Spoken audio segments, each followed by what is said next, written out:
First race of the year, there'd be plenty of nerves, plenty of twitchiness, and particularly at a circuit like Kyalami. I had my first look at the track in a live situation last year with the 500cc bikes. Pretty frightening on bikes. It must be just as scary in a car. Yeah, well, it's an extremely difficult circuit to pass on. It's just sort of one corner after the other. It makes it a little bit frustrating. We have got new tyres, we have new configurations, so there'll be a lot of guys out there just sort of feeling the water to a certain degree. I would probably say Williams and Benetton have probably done more testing than just about anybody else. McLaren have done a fabulous job to come up with a brand new car, given the fact that they haven't had a great deal of time, and they've done a great effort. It was just a shame that Michael had that engine problem yesterday. He probably would have been a bit further up, but they've both done a great job. This track, of course, has changed in layout since you raced there. Oh, yeah, totally different. I'm sure when Mario and raced there and when I raced there, it was a really fast circuit. Now it's considerably more twisty and a lot more difficult to pass on. The interesting thing that I noticed, well, you see them racing up the hill on this circuit. It doesn't look all that steep on television, but yet it is quite a climb. Yeah, well, it's the original hill, and it is actually quite steep. And how you come off that right-hander is fairly important because it dictates the speed, obviously, where you see them coming now. So it's very important to get off that corner pretty well. So as you can see now, the car's making their way onto the grid, and really it does. I know that we're tingling in here with the excitement. We've got Formula One, of course, tonight, and we've got the Indy cars next weekend, and the 500cc bikes coming up. It really is a great time here on Nine Sports. 72 laps of this circuit, very demanding on the drivers.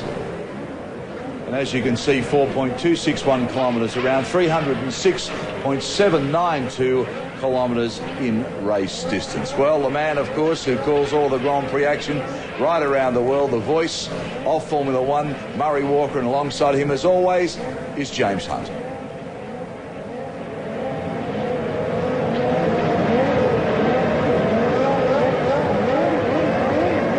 Starting the season.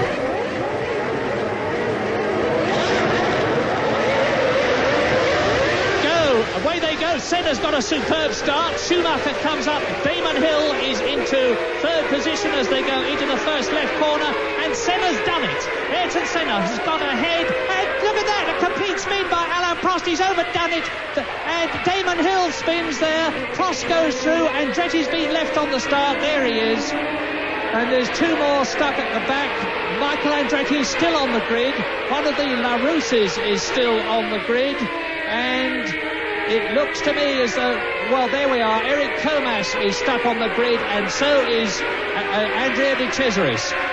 Well, so it looks as though the entry is down to 23 already. Alain Prost goes through.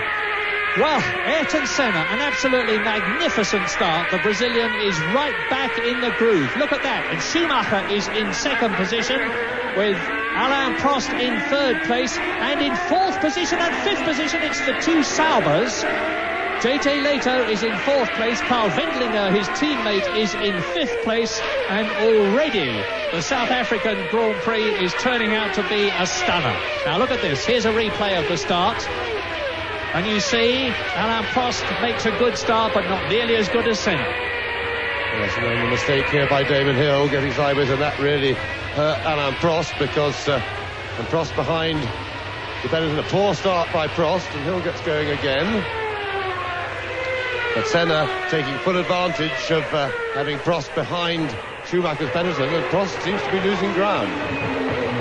Well, this is quite an incredible start, because now Michael Schumacher in the Benetton, which was not going nearly as well as the Ford-powered McLarens during the practice session, and Senna leads Schumacher at the end of the first lap by 1.7 seconds, with Alain Prost third. The two Saubers, as I told you, of Leto and Wendlinger, there they go through the picture. Alesi is in sixth position. Mark Blundell, look for him, there he is behind Alesi. Behind him is Martin Brundle. So the two British drivers in the French Ligier team, which has Renault engines, are 7th and 8th. Riccardo Patrese is 9th. And we've got news on Michael Andretti from Jonathan Palmer in the pit lane. Apparently the problem was that Andretti lost the throttle, this fly-by-wire throttle. He lost hydraulic pressure, when the engine revs got low and that lost him the throttle. He's now got it and he's underway. Well, that's good news anyway. A poor start for Michael Andretti's Grand Prix year. His father, Mario, is watching him in Australia in Surfers Paradise with Barry Sheene and Nigel Mansell, because Mario and Michael will be driving in the first Indy race next season. But look at this, the Ligiers. There is 𝗟𝗚𝗚 and the Saubers, I'm sorry, the black Saubers with concept by Mercedes-Benz on the side of them. That's Wendlinger. And Carl Wendlinger, who is in 5th position ahead of 𝗟𝗚𝗚, Blundell, Brundle and Patrese, is headed by 𝗟𝗘𝗚𝗘𝗚 there in 4th position. This is very interesting indeed, because 𝗟𝗘𝗚𝗘𝗚 has been driving the Dallara for the last 2 years, and that was a very poor handling motor car. He's been looking for a good one. Now he's got it, starts 6th on the grid. And Damon Hill is in 12th position on this, the 3rd lap in the 72-lap South African Grand Prix, with Ayrton Senna, I would imagine, scarcely believing his luck that Prost was delayed by that Damon Hill spin. Damon under terrific pressure here. And Ayrton Senna on lap 3 of his... I can't say he's returned to Grand Prix racing because he hasn't actually been away, but we weren't expecting to see him, and he's 2.3 seconds ahead of Michael Schumacher. Yes, and I would think that Senna is probably already paying attention to looking after his tyres. He was... nobody's quite sure whether they're going to have to stop or not for tyres. There's not enough knowledge about these new tyres yet in hot conditions, and... Senna certainly was hoping to try and get through the race, and of course having Prost with his bad start back in 3rd place gives Senna the chance, the opportunity to take it a bit easy. And out goes the Ivan Capelli. Well, he had terrible luck with Ferrari, and it looks as though his luck is not continuing now that he's moved to the Jordan team, because the Hart Power Jordan is out of the race. We are on lap 3. Ayrton Senna is leading Schumacher by 2.4 seconds. Prost is the fastest man on the course at the moment. He's just gone round in 1 minute 21.19. That's about 3 seconds off the lap record. And 𝗟𝗘𝗚𝗘𝗚, Wendlinger, 4th and 5th. There they are. The all-black cars with hardly any sponsorship on them at all. And they are powered by Ilmor engines. Now, there's the leader, and you can see how close Michael Schumacher is to him. Michael Schumacher, who won a Grand Prix in his first full season last year when he won the Belgian Grand Prix in Spa. Now, is the gap coming down? The gap is coming down because Schumacher is closing on Senna. It's now 1.9 seconds. And it's a good time to point out to you again that, as ever, but for a very different reason, tyres are going to be a major factor in this Grand Prix, because the governing body obliged the teams to use smaller tyres this year in the hope of reducing the speed of the cars. The tyres are 3 inches narrower and therefore give less grip. But and there you see the Jordan, that is the Jordan, and you can see it's very badly battered indeed.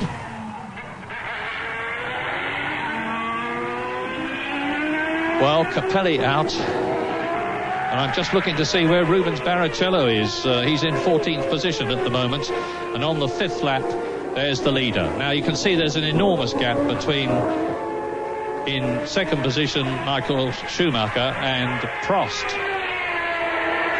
Prost is 3.5 seconds behind Michael Schumacher, and I really did not expect that. Now he's starting to close up. There's the Frenchman. Through goes Ayrton Senna to complete another lap, and the gap between him and Michael Schumacher is now pretty static.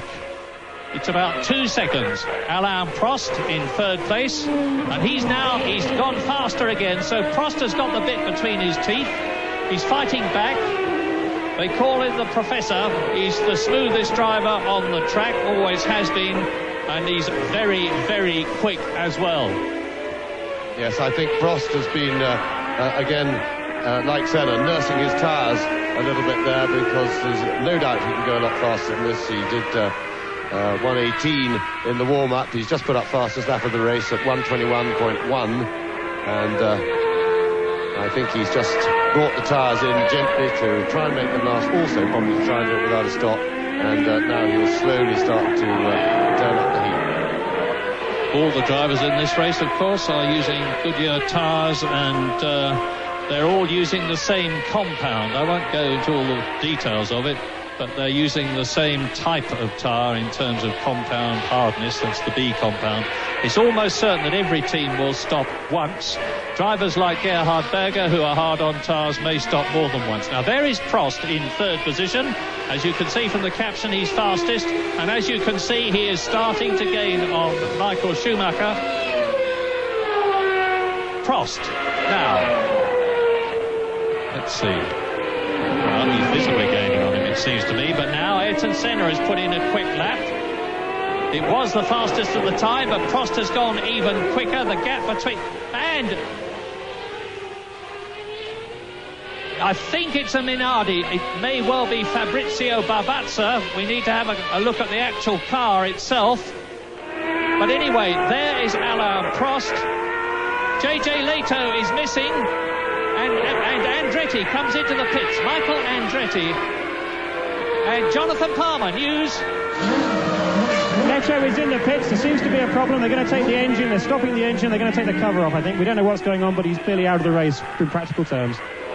What a pity, because 𝗟𝗘𝗚𝗏 was driving an absolutely superb race in fourth position. And there is Michael Andretti. Well, I said earlier on, when he had that awful start and was left on the grid, that looked like a very quick end to his first Grand Prix. I was wrong then because he got away. Now, I'm guessing, I really am guessing, but one of the new things about the McLaren is not only that it has staggered panels on the side of the body, which are assisting the airflow, and you'll only see them on Senna's car now, but they also have the most sophisticated electronics of any car. And I know the team were worried about reliability, and I also know that Jonathan Palmer, as Andretti retires from his first Grand Prix, Jonathan Palmer knows the Sauber story. Yes, not engine at all, I'm afraid, but gearbox. They have had problems with that gearbox in testing. It looks like it stopped them now. Lap 8 of 74, and Senna leads Schumacher, and you can see Alain Prost catching the German. The Austrian Wendlinger in the Sauber is now in fourth position. Up into fifth place has come Alesi in the Ferrari. Up into sixth place has come Mark Blundell in the Ligier. And seventh is Martin Brundle. So, where is Damon Hill? The answer is down in 11th place after his spin. Johnny Herbert, the other British driver, is in 14th position. And I'm just trying to check as I talk to you where Derek Warwick is. I'll come back with that in a minute. Meantime, you look down from the helicopter and there are several drivers, and Michael Andretti is with Jonathan Palmer.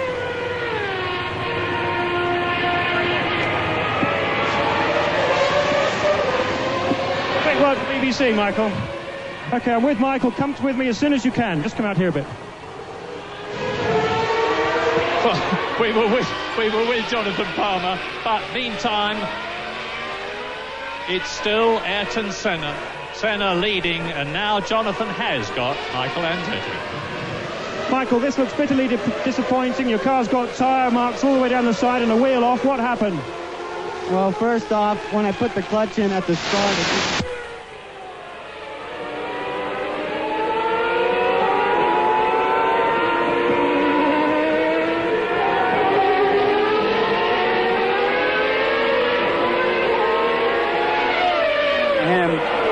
and he almost hit the guy in front of him, but then I hit him, and it was like a chain reaction type thing. Michael, a great shame. Thanks very much. You rejoin us on lap 8 of the South African Grand Prix with Ayrton Senna leading Schumacher by mere 1.3 seconds. Alain Prost is 1.8 seconds behind Schumacher. Yes, and a big disappointment for Michael Andretti. It hasn't been a tremendously happy start to his Grand Prix career, but he's impressed everybody here with his attitude and his confidence. But he was very disappointed with his qualifying. He was exactly 3 seconds slower than Ayrton Senna, and the times were finally achieved, and he naturally was unhappy with that, but felt that there's plenty more to come. And he did have some trouble on Saturday in the second qualifying session with the active suspension on his car. It wasn't behaving exactly right. So, but I'm quite sure he'll be bouncing back. But look at this. This is a terrific scrap, led by 𝗘𝗚𝗏𝗏𝗏's Ferrari in 9th position, followed by Philippe Alliot's LaRousse, and Damon Hill in the Williams trying to get past both of them. Behind him is Zanardi. Then in 13th place is Rubens Barrichello and Johnny Herbert in the Lotus. And the leading 3 now all together. Senna will not be rattled by this situation. He knows full well that without a mistake by him, there is really no chance, or no real chance, for Schumacher to get past, and he's protecting him from Prost as well. But you remember what I said about the excitement being back in Grand Prix racing? Well, here are the 6 world champions, 3 from Ayrton Senna, 3 from Alain Prost, as Prost challenges Schumacher for second position. Schumacher will have nothing of it, and of course all this is helping Ayrton Senna, because while Schumacher and Prost are fighting each other and occupying the whole of the course, Ayrton Senna, with a clear track in front of him, is able to take the best possible racing line without worrying about Schumacher, who's just under a second in terms of time behind him. You can see the visual difference. But it's a McLaren that we certainly didn't expect to be leading a Grand Prix at this early in the year.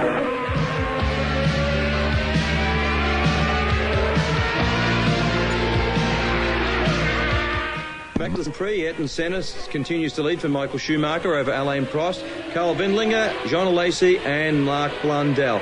Well, Mario Andretti, obviously a great disappointment, not only for you, but obviously your son. Through no fault of his own, couldn't get off the grid, and then obviously involved in an accident. So things can only get better from here, I guess. Yeah, I hope so. Obviously, he was hoping to be able to do the entire race at least. But I guess he's going to have to wait until Brazil. But what can I say? I don't know what really happened in that accident. They didn't really show it. But again, the fact is he's out of the race, and just going to have to resume everything in Brazil. Yeah, it is a shame because, you can test until the cows come home, but there's nothing like a race to really sort of get into the groove of things. Well, that's really what he wanted. He desperately wanted to get a race under his belt, and as I said, this wasn't going to be the time, I guess. Okay, well, things can only get better. Nigel, what are your thoughts so far? Well, I think it was a great disappointment, obviously, for Michael, but I think hindsight and looking at the race, really the race should have been restarted with sort of having 3 stalled cars at the start. I think it would have been better.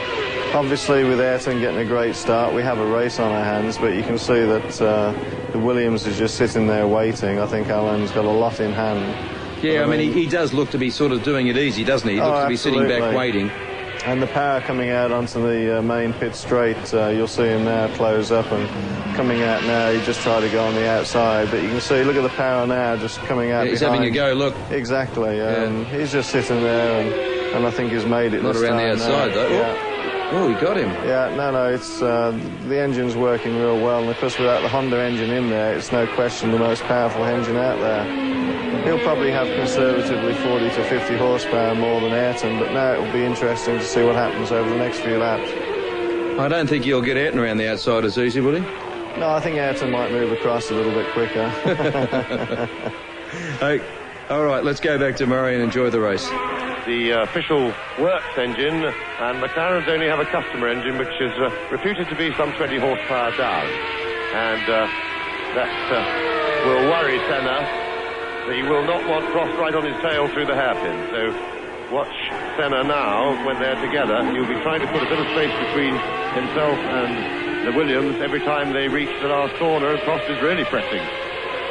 Indeed he is. The 2 rivals who have fought each other in the same type of car for McLaren, in different kinds when Prost was racing for Ferrari and Senna was racing for McLaren, are up front again. It's just like old times. Let's hope it doesn't end like some of their races have in old times before. But Senna, Prost and Schumacher dominate the South African Grand Prix ahead of Carl Wendlinger, who is still fourth but dropping back slightly in the Sauber. 𝗟𝗚𝗚𝗏, Blundell and Brundle. But stay with this. See, Senna is noticeably faster out of that corner. The McLaren people have been working very, very hard on the active suspension of their car, which is controlled by this complicated computer system. Incidentally, I know there have been rumours in the UK that because of Prost speaking out of turn about the governing body last year, there is Wendlinger in the pits, and that means to say that Jean 𝗟𝗚𝗏 goes up to 4th position, Mark Blundell goes up to 5th place, Brundle goes to 6th. Both the British drivers are in the top 6, and Hill is still 11th. Now, it's interesting that the leaders are lapping some 2 seconds per lap slower than they were about half a dozen laps ago. Now, what I'm trying to work out and having some difficulty with is whether that's because Senna is just taking it easy and driving defensively and therefore not interested in a lap time, or whether in fact the tyres have deteriorated a bit in their performance. Now, Prost is well placed this time. He's making an attack, but Senna's getting in very quickly into the hairpin. Prost is well placed. He's going to make an attack. He is attacking, but Senna is cool, calm and collected as ever. Has got exactly the right position on the track to block Alain Prost. There's nothing unfair or illegal about that. Senna is leading the race. He is entitled to go wherever he wants to on the track, provided he doesn't indulge in blatant weaving to keep the man behind, and he is certainly not doing that. You've only got to make your car half an inch wider and it's enough. But all the time, Alain Prost is pressing, and all the time, Ayrton Senna knows that Prost has a power advantage from the V10 Renault engine. And all the time, Prost knows that right behind him is Michael Schumacher. What a race, top 3.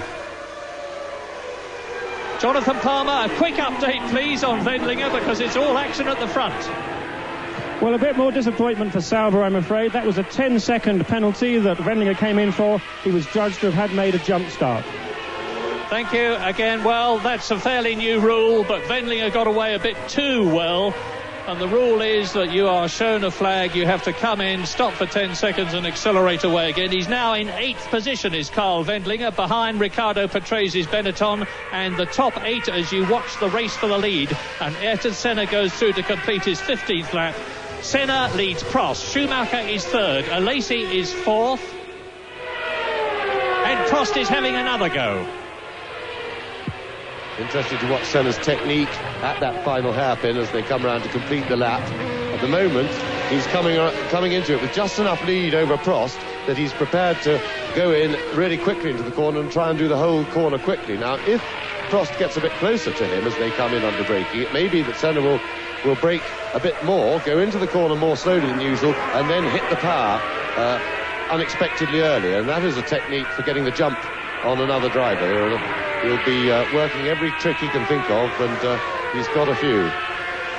And the fastest man on the track thus far is Alain Prost, but there's hardly anything in it, as you can see. Alain Prost has made the fastest lap of the race so far.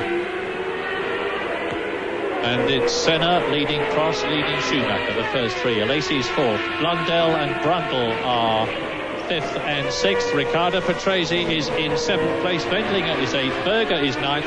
𝗟𝗚𝗏𝗏 is 10th. And Alain Prost is trying so very, very hard to be not number 2, which he is now, both in number and on the track, but number 1.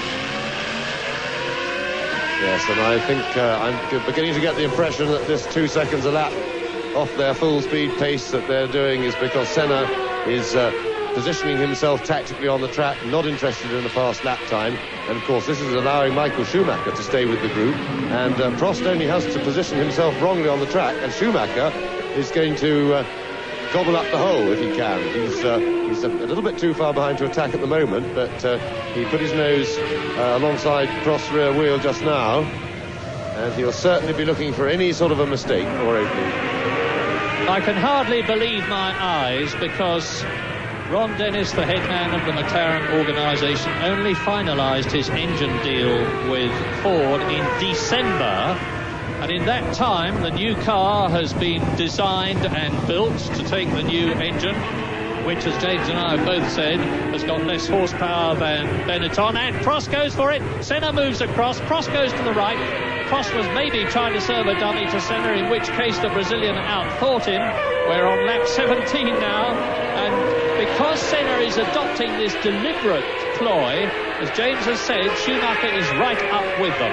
And I'm saying I can hardly believe my eyes, because this McLaren, which has been produced after an enormous amount of work by everybody at the McLaren factory at Woking and their associates who do the tag electronics, is really doing the business. And if this doesn't persuade Senna to stay in Grand Prix racing, I would be very, very disappointed indeed.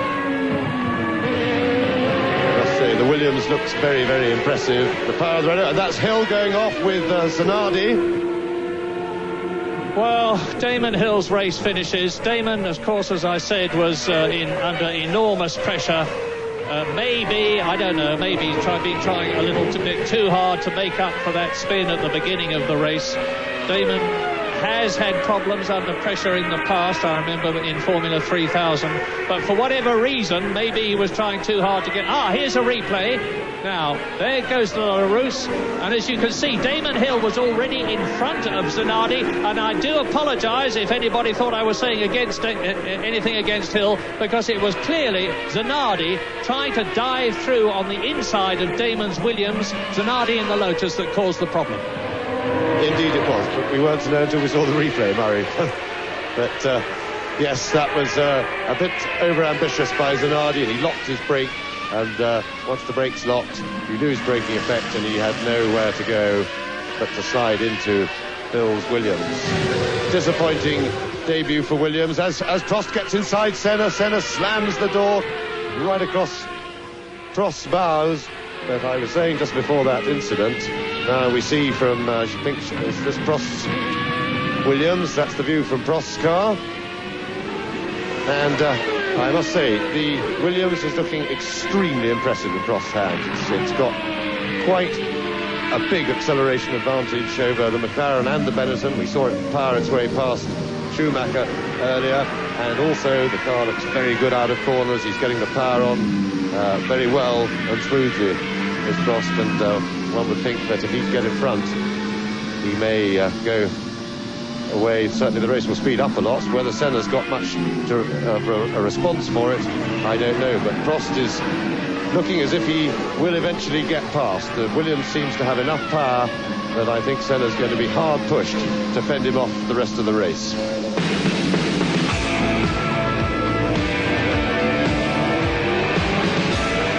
Of our Formula 1 races for this year's Drivers' Championship from the South African circuit, Kyalami, 20/72 at Senna, Prost, Schumacher, all together there, Lacey, Blundell and Brundle. Well, Alan Jones, I don't know about being so impressive. I mean, it's a pretty tight struggle going out there. Well, yeah, well, I agree. I mean, as I said to you when we were off camera, the only thing would be impressive that if he got past Senna and peed off into the distance. I mean, that would be impressive. He's obviously enjoying an enormous car advantage and a horsepower advantage. Senna, obviously, you know, without any doubt the best driver in Grand Prix racing today, is just sort of guarding him and keeping him behind, and sort of, you see, look, Prost is having a little look there, but, you know, Senna's covering his ground, and he is dictating the pace, and Prost is having trouble getting past. But as Nigel Mansell said earlier, if he does get past, it'll be interesting then to see what sort of gap he can open up on Senna. Yeah, well, if he gets past, he should, I believe, go away by about half a second a lap. That's what I believe. OK, comments from Alan Jones, our big winner today in the touring car races. 2 big rounds, if you saw that. And he's a pretty happy chap. He's sitting beside me. Let's go back to Murray and James. Back in Grand Prix racing after a 2-year sports car stint with Peugeot, and he's driving the LaRousse Lamborghini. But let's stay with Alain Prost. Now we look down.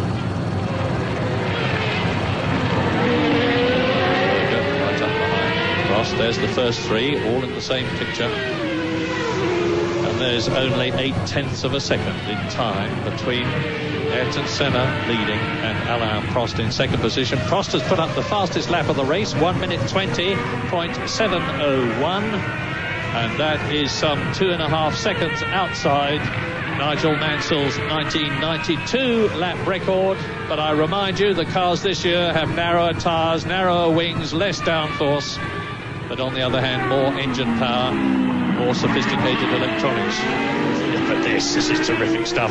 Past Damon Hill's broken Williams, past Zanardi's broken Lotus, and now Prost is going for it, right up alongside Ayrton Senna, who just moves across casually, blocks Alain Prost. And look at that. Two British drivers, 5th and 6th in the Ligier. Now this is tremendously exciting and encouraging too. Watch Senna, Prost and Schumacher, and I will tell you that the reconstituted Ligier team, as Prost is now on the inside, this is his opportunity. Alain Prost leads the Grand Prix very briefly, only to lose the lead immediately again to Ayrton Senna. A magnificent scrap between the two best drivers in the race, and Schumacher's got nothing to be ashamed of either. Yes, and he was playing his opportunist role then, looking for something as Prost tries again. And Senna, of course, had the inside line for the left-hander of that S-bend, that double corner, and that was crucial.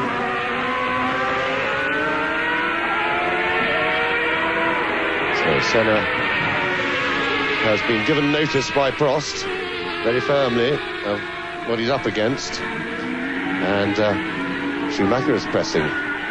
And they're coming up on Luca Badoer, the 92 Formula 3000 European champion in the second Lola Ferrari. Now, Badoer is far less experienced in Grand Prix. Indeed, this is his first Grand Prix than Alboreto is. And it's just conceivable that Badoer might not be able to let all three of them through in one move. He may not be watching his mirrors as closely as he should do. We're soon going to... Oh, he's into the pits. That's taken care of it. Luca Badoer pits as the leaders come through to complete lap 22. Yes, and behind this group of three is Prost nibbling away at Senna's heels again. Behind these three, Jean Alesi in the Ferrari is fending off a strenuous attack from Marc Blundell in the Ligier, who is supported by Martin Brundle, who's right behind him. They're in 5th and 6th place and trying to find a way around Alesi's Ferrari. Alesi's pretty good at keeping a wide car, though.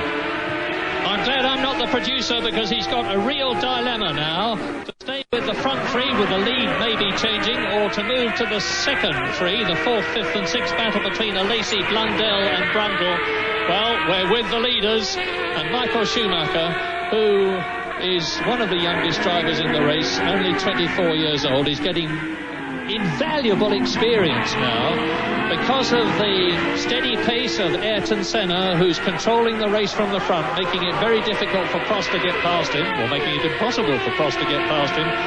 It's enabling Schumacher to hold on to, and that's, well, as you can see, it's one of the Minardis, but whether it's Barbazza or Christian Fittipaldi, I don't know. I can't see the number, I can't see the driver. I guess it's more likely to be Fabrizio Barbazza, who is, yes, it is Fabrizio Barbazza, who is out of the race, incidentally. And Prost having another go. Prost is alongside Senna, nose in front, and Prost is through. So Alain Prost takes the lead in the South African Grand Prix. Now, let's see what speed he's got to get away. I anticipate this race will speed up quite a bit now. We'll see how much more speed Senna can find. Well, just as a datum point, the lap speeds were around 122.2 before, and now Schumacher goes through. Now, has Senna got a problem? It's most unlike the Brazilian to yield voluntarily, first to Prost and then to Schumacher. Well, what possible answer is that Senna is going to come into the pits, I presume, for tyres. But we don't know for sure. There's 6 retirements, incidentally. Yes, we have news that it's definitely for tyres. Ayrton Senna coming in. Yes, and lots of activity clearing up that accident there from the Hill and Zanardi.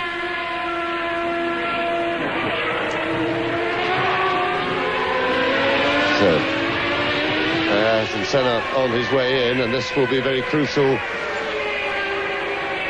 And so is Schumacher, so both of them in. Schumacher and Senna. Big pressure on the pit crews now. This could change the race because whoever is out first is going to have a big advantage. Senna goes out in 6.8 seconds. And I've missed a big... Yes, Schumacher behind him. So Senna has regained the second place that he temporarily held on that lap. Now, we believe that Alain Prost is coming in. This is the 25th lap. And you can see that Leto in the Sauber is going again. Yes, and that was nearly 7 seconds for McLaren, according to the official clock that was being captioned there in the corner. And whilst I'd call that a pretty good pit stop, McLaren were down to around about 5 seconds last year, towards the end of last season, and they may be a bit disappointed with that, because if Prost is going for tyres, Williams could beat that and get Prost out ahead of Senna. And Martin Brundle is missing. Riccardo Patrese has gone through his 6th position now. This is it. This is what could change the course of the race if the Williams team make a mess of Alain Prost's pit stop. It's happened in the past. You remember Nigel Mansell had all sorts of problems. Wheel came off. But it's happened with him with Ferrari too. That's a bit slow. That's 7.6 seconds now. Is Alain Prost going to exit the pit lane before Ayrton Senna and Schumacher arrive? Yes.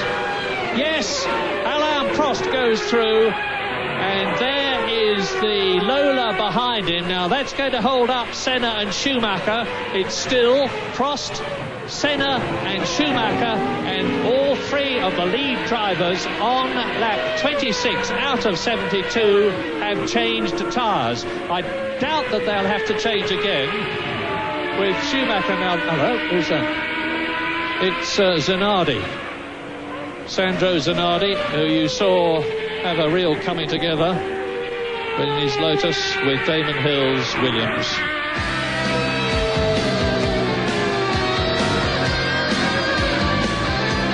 Lap 26, we have Alain Prost still leading from Ayrton Senna, Michael Schumacher, John Alesi, Blundell and Brundle, and the two Ligiers.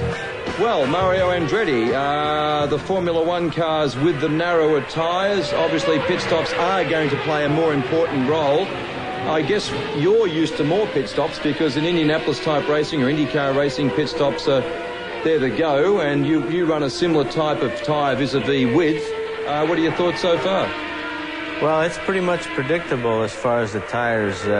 Looks like conceivably, I know that as the laps run, obviously you're getting lighter on fuel, and from that standpoint, it's not as tough on the tires, but it looks to me like they might make another stop, especially if these three guys are going to keep up the battle they've been doing since the beginning. In Indy racing, like in Formula One with the wider tyres, they can sort of go for it as such.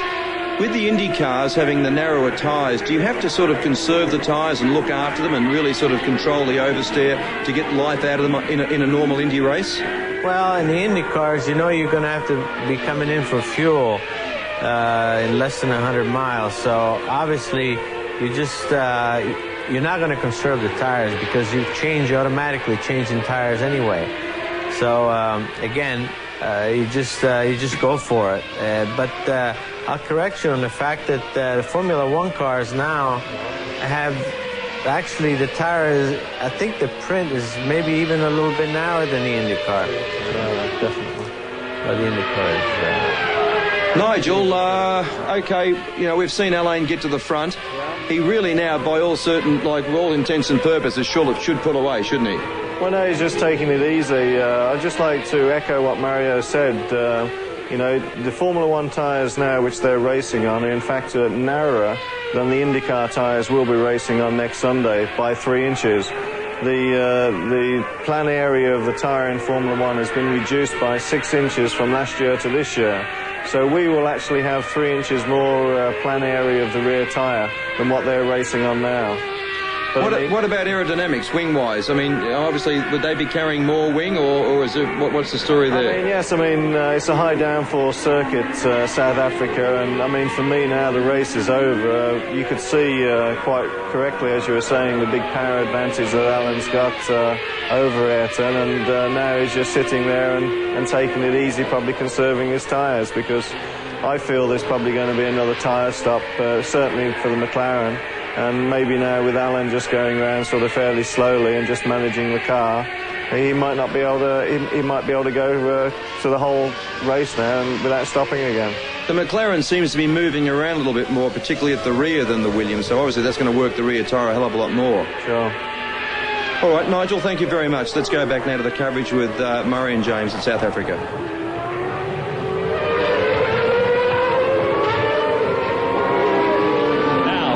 A turn up for the book, because Rubens Barrichello is the youngest driver in the race. He's Brazilian. He's driving the Jordan with its brand new V10 Hart engine, and he's the ex-British Formula 3 champion. And if any team needs a break in Grand Prix racing, it's the South African-backed Jordan team, because they had out goes the LaRousse of Philippe Alliot, and that makes the 10th retirement, because he joins Babazza, Zanardi, Damon Hill, Michael Andretti and Ivan Capelli. But I was saying, if any team needs a break, it's Jordan, after a dreadful 1992.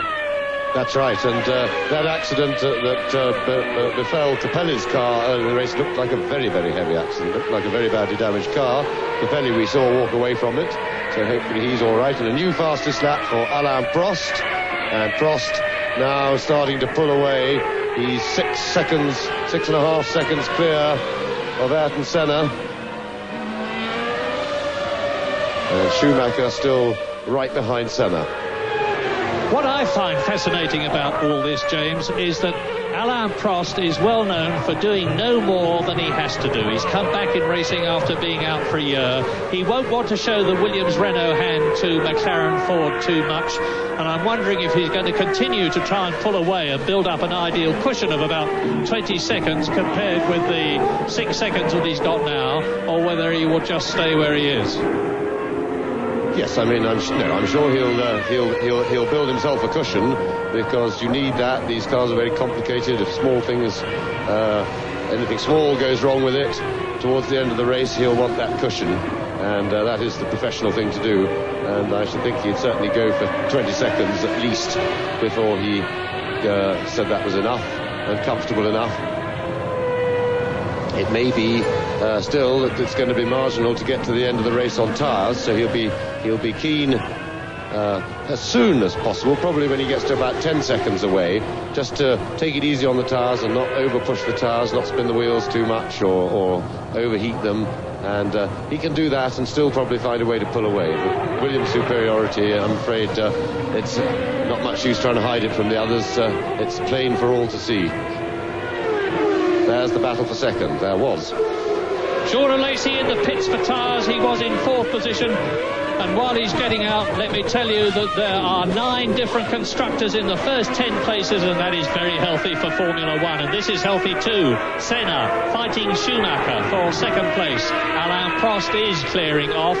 He's just gone round in 1 minute 19.89. That's another fastest lap, and he is 8 seconds ahead of this battle for 2nd place. But it's Williams leading, McLaren 2nd, Benetton 3rd, Benetton 4th, Ferrari 5th, Ligier 6th, Sauber 7th, Rubens Barrichello in the Jordan is in 8th position, 9th is Fittipaldi in the Minardi, 10th is Johnny Herbert in the Lotus. That's how different it is on the Grand Prix in South Africa, the first of the year. And now it looks as though things are starting to settle down, and we're not yet at half distance. Half distance is 36 laps, and we're on lap 32 now, with Alain Prost nearly 10 seconds ahead of this battle between Senna and Schumacher. So the Renault engine is underlying the dominance that it established in 1992 over the Ford V8, and for that matter the Ford V8 in the McLaren is showing the way to the Ford V8 in the Benetton of Michael Schumacher.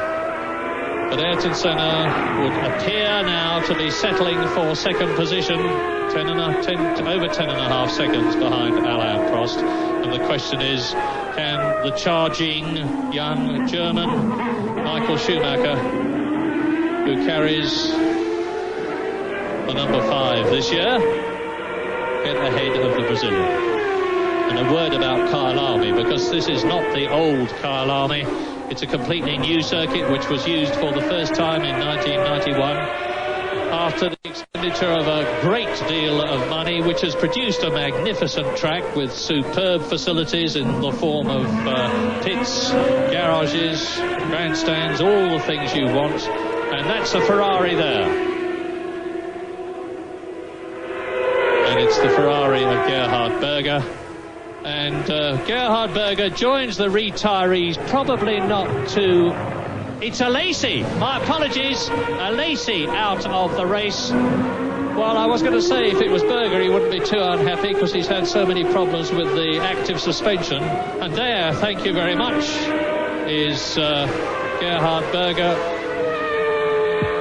Yes, the two Ferraris have been running different active suspension systems this weekend as Prost goes by to lap Berger, and Berger's got the newer and supposedly better system on, but it hasn't worked properly all weekend. It's been leaking and they haven't been able to get the hydraulic pressure that they need for it to work properly. But that's the one they're going to concentrate on developing, and they feel they've done some useful test mileage at least. Well, we're with... this is Ayrton Senna now, and you can... I don't know whether you can see Prost ahead, but while I'm talking about Prost, I have to tell those of you who don't already know that he's actually driving under a cloud at the moment, because on account of speaking out, against the governing body during the winter, he's facing a disciplinary body of the World Council on the 18th of this month, and it's not inconceivable that he will be suspended. If he was suspended, in my opinion, it would be a tragic reflection on Formula One, especially now that Senna is back, because we need the racing of the kind that Senna and Prost have been giving us this afternoon.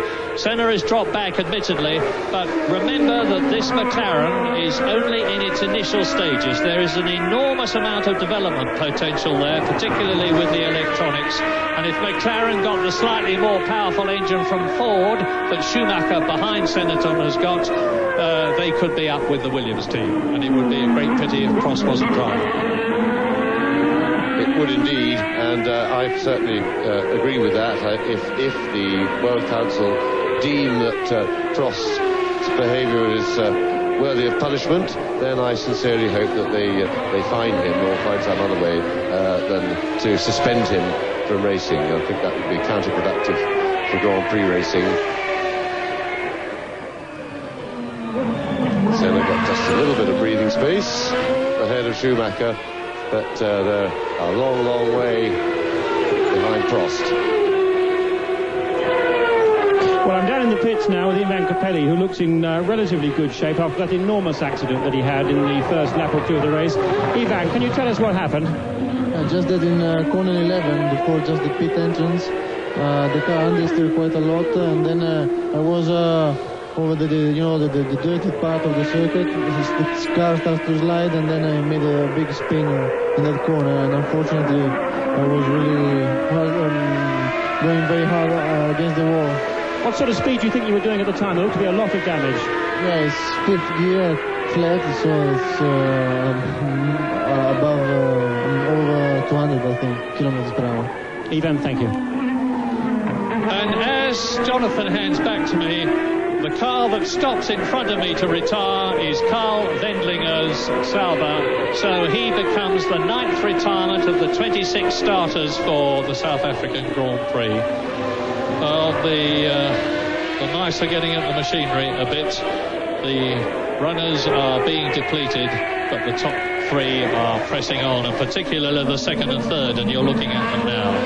Ayrton Senna and Michael Schumacher. There are 4 Germans standing in front of me with enormous German flags who are nearly going berserk every time Michael Schumacher passes in their efforts to attract his attention by waving the German flag at him. I just hope for his sake that they don't attract his attention, because the corner after the start and finish straight is a very quick one indeed. And here he is, Michael Schumacher in the blue and white helmet and in the yellow and green Benetton Ford, still pushing. And Ayrton Senna, of course, looking for World Championship points. We don't know whether he is going to be racing in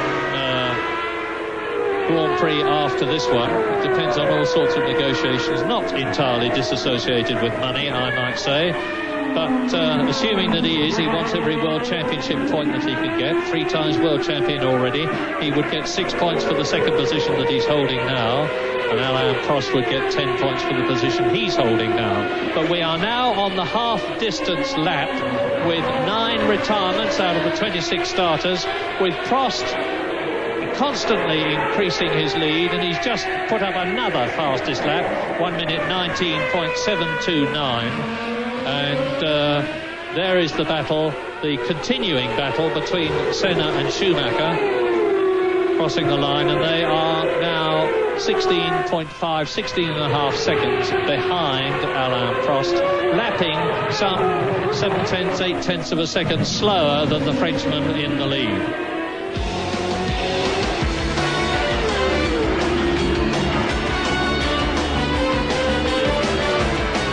Watching us all around Australia, lap 37 of 72. It's Prost, Senna, Schumacher, Prix, Bundle, and now Fittipaldi moving into the top points. We'll take you back now to Murray Walker and James Hunt. There was a remote chance of rain, which I hope doesn't hit the circuit, but if it does, it's certainly going to spice things up, because everybody would have to come in and put on a set of wet Goodyears that have this asymmetrical tread pattern, which makes it a pretty exciting tyre to look at, as this is exciting too. No change, and Schumacher is pushing.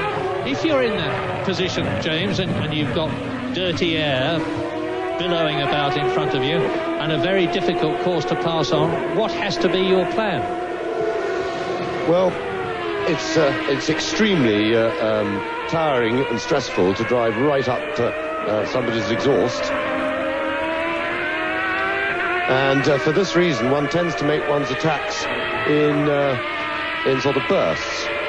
But Schumacher is young and strong, and he seems to be consistently trying to harry Senna. Of course, he's buoyed by the fact that he feels he's got a chance of forcing a mistake and getting through, and he's looked like he might get through a couple of times.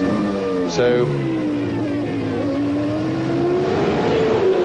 Damon, that looked a pretty unfortunate debut for you on your first Grand Prix, but particularly unlucky to be taken out pretty clearly, as far as we could see, by Zanardi. What happened then, first of all? Well, first of all, I put myself in a situation where I was in the field mixing it, and of course those sort of things can happen. So unfortunately, Zanardi just lost his braking and just hit me from behind, and that put me out. And let's just go back to the first lap. The first or second corner already had a bit of a half spin. Was that how it seemed to you? Well, I think it was a 360 actually, but I mean, that's a mistake, and that's my inexperience, I suppose. But pretty pissed off with myself. And after that, how was the car going? Yeah, it was good, but it's impossible to overtake. I was quicker than the people in front, but I just couldn't get any. There's not enough of a straight to really get a toe, so you just have to bide your time. And I was just sitting there thinking, well, look, this is impossible to overtake here. I'm just going to have to stick with it and wait for Adio to make a mistake or something. And then I got hit from behind. Very hard luck, Damon. Thanks for your time. Well, I think I'm going to be very sick after the South African Grand Prix. I have eaten so much humble pie already here about how well McLaren are doing, after I'd said I didn't think they were going to do very well. And now Christian Fittipaldi, who I was tipping in the Minardi team to be further back because of his comparative inexperience, is in fact in 6th position. And the race order now on this, the 19th lap, of course, is still Prost, Senna and Schumacher. and 7 seconds behind Christopher Fittipaldi. In 7th place is Johnny Herbert, who's been quietly picking up places. Johnny Herbert goes out. Once again, the unfortunate Englishman has to retire. And once again, and this has happened so many times in 1992, he will be greeted in the pit lane. He was in 7th place. He'll be greeted in the pit lane by Jonathan Palmer for an interview. And we'll have to learn how to keep Jonathan and Johnny Herbert away. But now on lap 40 in this 72-lap South African Grand Prix, Alain Prost is leading Ayrton Senna by 18 seconds. Senna is just a car's length or so ahead of Schumacher. Up into 4th place has come Riccardo Patrese. So the Benettons are 3rd and 4th, and Patrese, who says he still doesn't really know the car after being with Williams for so long, is up into that 4th place. Marc Blundell in the Ligier Renault is 5th. Fittipaldi is in 6th position. Johnny Herbert. Schumacher out. That's Michael Schumacher out of the race. Well, he spun. It looks as if he stalled the engine. The up steering wheel off, so end of the day's work for Michael Schumacher. Yes, because if you're pushed... here, this is what happened. Schumacher trying to take Ayrton Senna. Now, let's see if the Brazilian moved across. Indeed, he did. There's going to be a big argument about this. This, if you look at it, is reminiscent of the Senna and Prost coming together at the opening of the Japanese Grand Prix. And did they touch? Here's a replay. Yes, they did. Well, it is... I always hate to apportion blame because only the people in the cockpit knew what happened. But from your point of view, James, would you say that there was any blame to either driver? Well, I think Schumacher could be justified in feeling that he'd got enough inside Senna, maybe to have made Senna make room. But the problem is, you know who you're dealing with. And it was pretty predictable that Ayrton Senna would stick to his line and just come into the corner. Schumacher was trying to retract his move as it happened, and he just got his front wheel biffed by Senna's rear. Senna will claim, therefore, that he was the one who was ahead, and they'll argue it for a long time. But the fact of the matter is, it was a racing accident, and it's really the nature of the circuit, because quite honestly, if you're going to get past anybody here in that situation, it is inevitably a risk. Schumacher took the risk, and it didn't pay off this time. Which means to say, of course, that his teammate Riccardo Patrese moves up into 3rd position in his first race for the Benetton Ford team, as Ayrton Senna closes up on his ex-teammate Gerhard Berger, who is in 6th position in the Ferrari, and he's about to be lapped by the 2nd place man Ayrton Senna.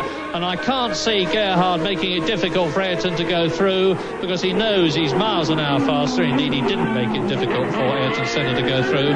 So the 6th place man has now been lapped by the 1st and 2nd place men, who are, of course, on lap 42, Alain Prost leading Ayrton Senna. There is the Frenchman, and there's a 22.5 second gap now. So much for my theory that he might back off and hide his hand from McLaren. With Patrese in 3rd position. In 4th position, it's Blundell. 5th is Fittipaldi, and 6th is Gerhard Berger. Yes, and a really marvellous race for Marc Blundell. He's up to 4th place. He qualified well in the Ligier and in 8th place. And his first Grand Prix since 1991, when he was in the less competitive Brabham team compared to the Ligier team. And this is really a tremendous opportunity for... And is that Schumacher returning, or is it Patrese? Patrese in for tyres.